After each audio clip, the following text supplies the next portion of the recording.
I'm just a man, filled with grace, living my life in my lane. Jẹ́jẹ́ Olúwa o, Olúwa pẹ̀lú mi, kì í ṣagbára.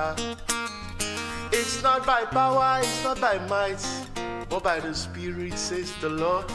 Ọlá Olúwa ni mò ń jẹ láyé mi o.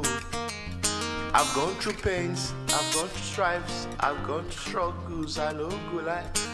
Ojúrí o, ojúrí o, ayé ò fẹ́ ní fọ́rọ̀ àforí ẹni, ilé ayé lábá, báyé ṣe rí nìyẹn.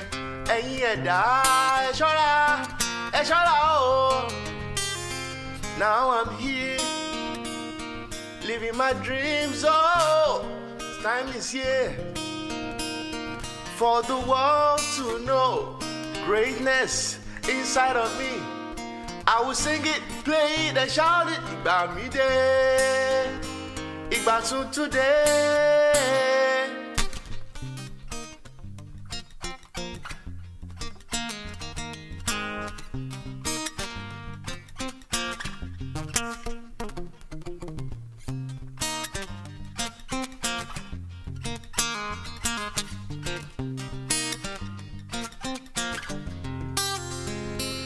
Now I'm here, living my dreams, oh, time is here for the world to know the greatness inside of me.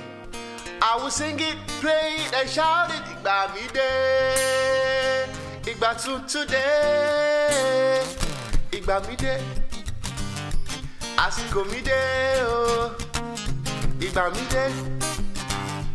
Àsìkò mi dé o, Igba mi dé.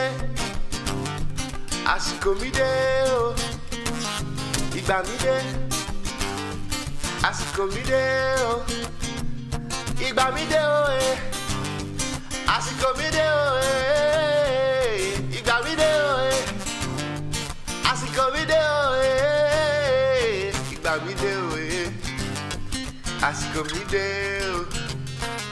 Igba mi dé, àsìkò mi dé o.